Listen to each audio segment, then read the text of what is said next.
Hey guys, and today we meet Frederico, who is in charge of Aviation Sector, and he will share quite a few tips on doing business in aviation, on growing a startup in aviation, because he has a great experience here in the market again in Dubai. And could you please present a little bit about yourself? Hi everybody, hi aviators and entrepreneurs. My name is Frederico Fernandes, I'm from Portugal. And for the last 2 years I've been in the Arab Emirates. I belong to a federal government initiative from General Civil Aviation Authority, and that it's committed to enhance aviation investments globally. So basically I'm project managing a year-long event where we scout for projects that need financing and place them together along with investors that are also looking for good opportunities. And we believe that aviation sector is one of the best disruptive and innovative sectors in the world, and where the money is, because after all, aviation is growing from the last 10 to 15 years constantly, and it will continue to grow in the next 35 years. These are the predictions of not only consultancies and ICAO, but also for operators in the area that see their business growing in so many areas of the world, like continent-wise, speaking about Asia or Africa. So definitely, and we all travel more and more people have access to traveling and to this beautiful sun on a winter day in Dubai.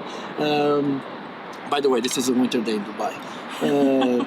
So the market is there. Aviation is not only, this is one of my functions and initiative is to meet people, investors, and to try to enlighten them that aviation is not only the airlines that we fly, so the air companies or the aircrafts that they own to travel by themselves in the executive aviation. Aviation is much more than that. It's all an industry. Because the people are usually thinking that aviation is only about aircrafts and parts to the aircrafts. What actually is also involved in the aviation business? Yes, aviation is a tremendous industry. Well, if you think about the most basic things, there will not be hospitality if there is not aviation.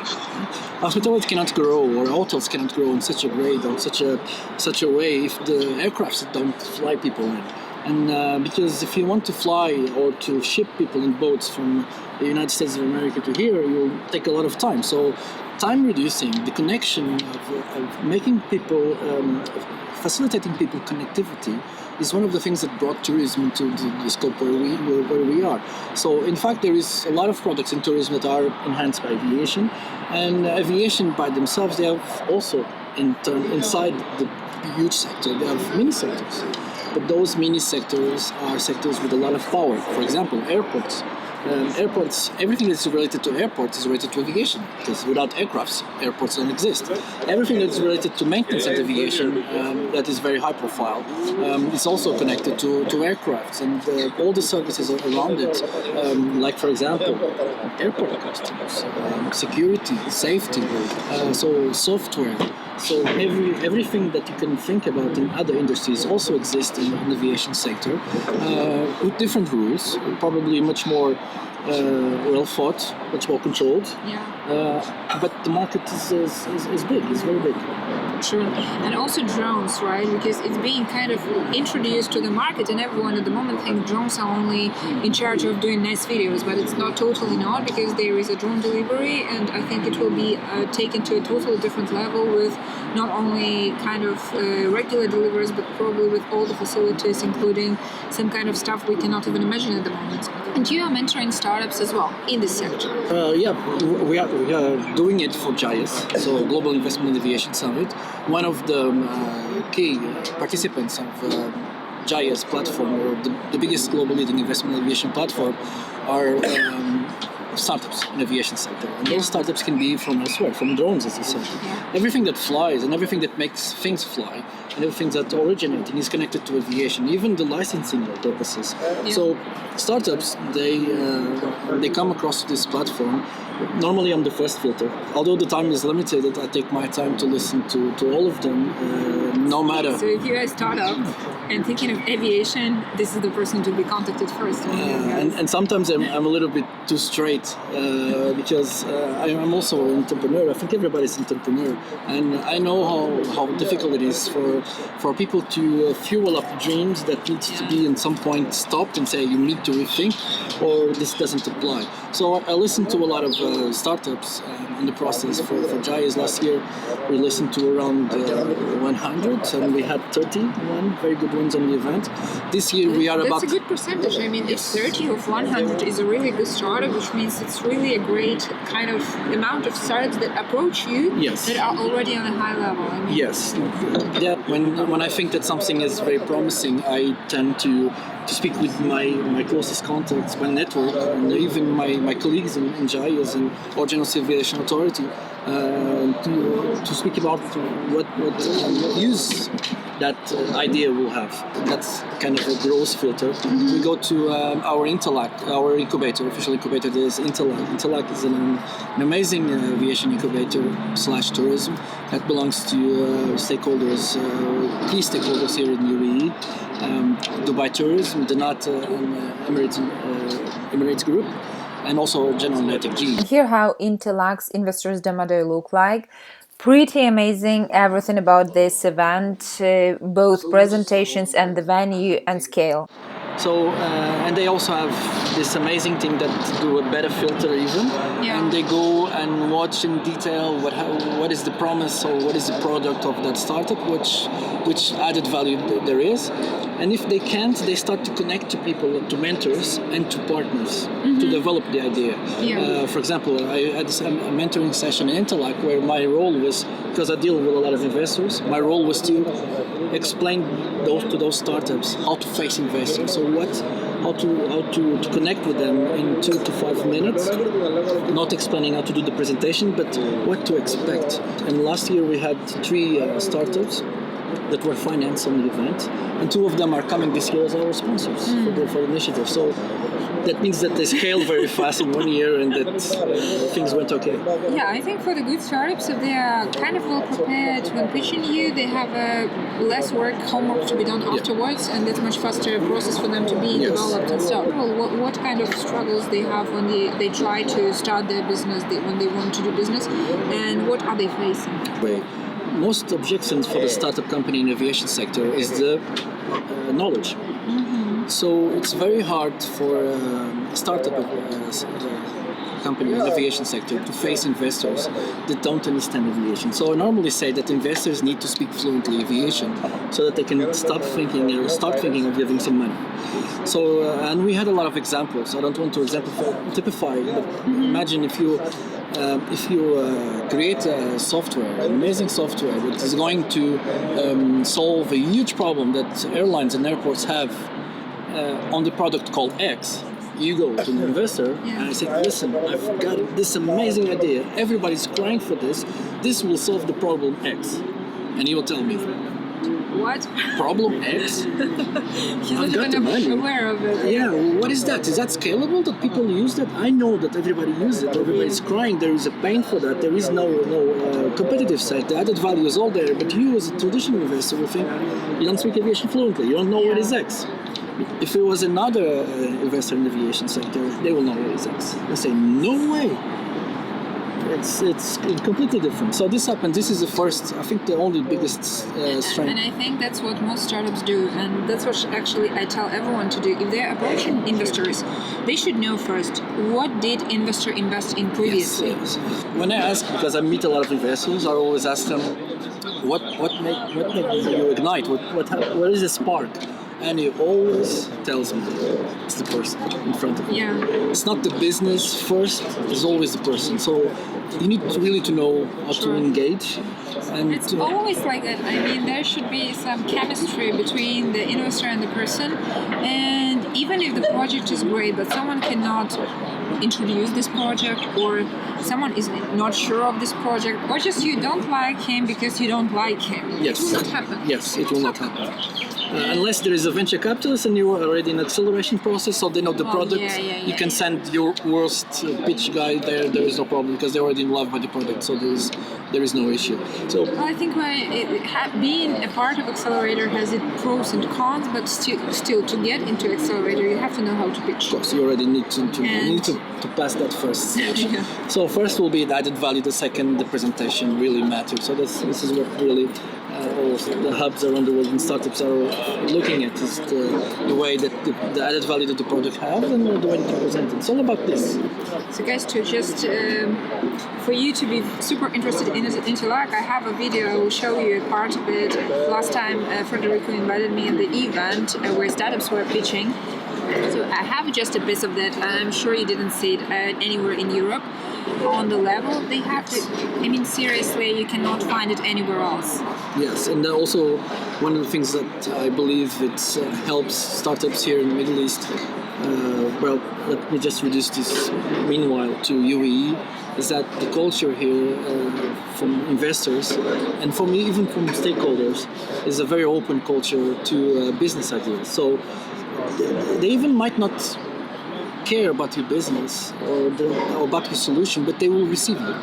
They will talk with you. And they will try to understand if that thing will bring some added value to them or not. Yeah. And sometimes, for instance, we are Europeans, that is difficult in our country. Yeah. In our countries, because if people are too high and they have too much money, they would rather stay out of it. They will stay in the unless glass some friend comes and tells them, oh, actually it has some value, and then they will listen to you. Definitely. But here you can approach anyone from any level and they will just be at least open to listen to you. Apart from this kind of visionary strategy thing that you can see that the country is going forward with all these people on board, you can also see the operation and money side. You can see that Emirates is an amazing company, Etihad is an amazing company, Air Arabia is the most profitable low cost in the Middle East area, is growing very fast.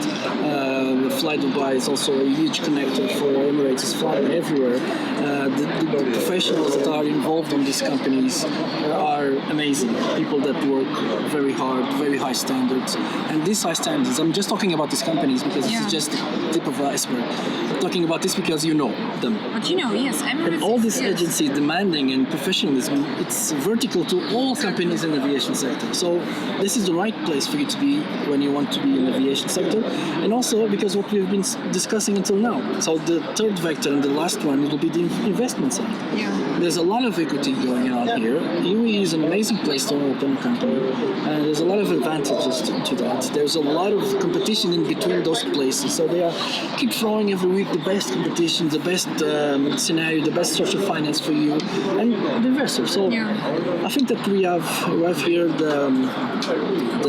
the sweet spot is that the place, the market, it walks the talk. So there are companies doing this, there are aviation business, there is light industries, there is production of industries here also related to avionics, there is production of industry, maintenance, new aircraft. So everything is here, and people are very much welcome, and they are inspired to go forward.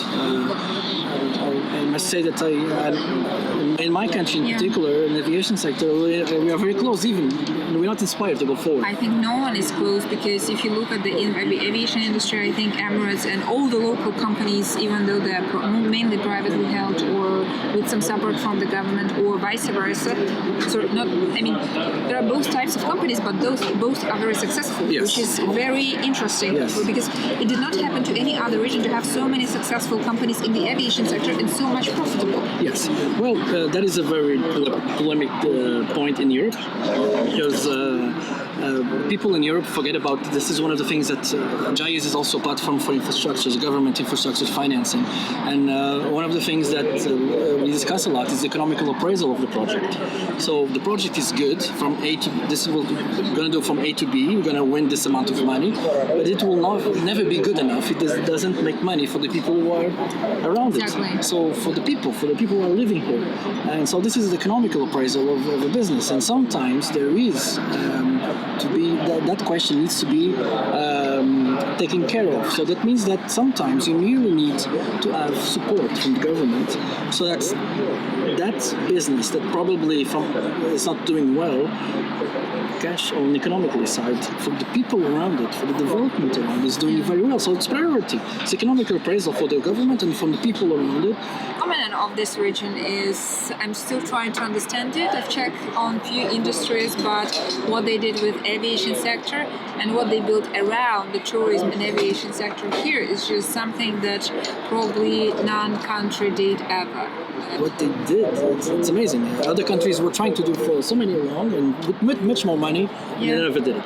So this is why this is the perfect place, in my opinion, not because we are sitting down here in a beautiful festival city in Dubai, but because it's really a good opportunity, a good place for the aviation development. So I think that, or I wish that I could have convinced you guys to, if you are thinking about startups or start some business in the aviation sector, it might be a tray, or it might be some software, or medication, or a product for cabin crew here. That's right. Everything is aviation, and definitely UE is one of the best platforms to develop. So for the trace, it was just introduced last year during the GIS. They have already raised some seed cap or pre-seed cap, but now those guys approach so many companies, so many airlines, and what they did actually is more sustainable, eco, and lighter, and that's it. If you do something like that, and it's about the cost, probably cost of the trade itself may be a little bit higher, but then how much they reduce usage. The concept was it was not originally introduced to GIS. It started in Interact cohort. So Interact, they have a huge responsibility on this success, and also the founders of the concept, as many other companies that came to Interact or GIS. So they literally understood that in aviation sector, the aviation sector is one of the best sectors to invest.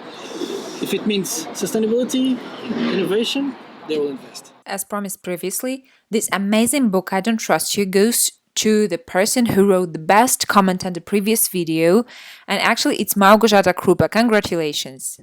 So we've talked about opportunities, advantages, disadvantages, not many, maybe disadvantages, but struggles of the market. And actually, many of you may think that you can only form a company here with some local partners. That's also not true. There are so many free zones and so many opportunities here. And actually, if you are just starting and you are out of this region, what would be the perfect way for the startup to kind of start approaching you? Or maybe they should approach you, or maybe they should approach the startup incubator immediately, kind of as a first step. Yes. I mean, what's the route? So firstly, I will say that they will need to go to gis.ie and have a look at what is the next event and apply for being a startup.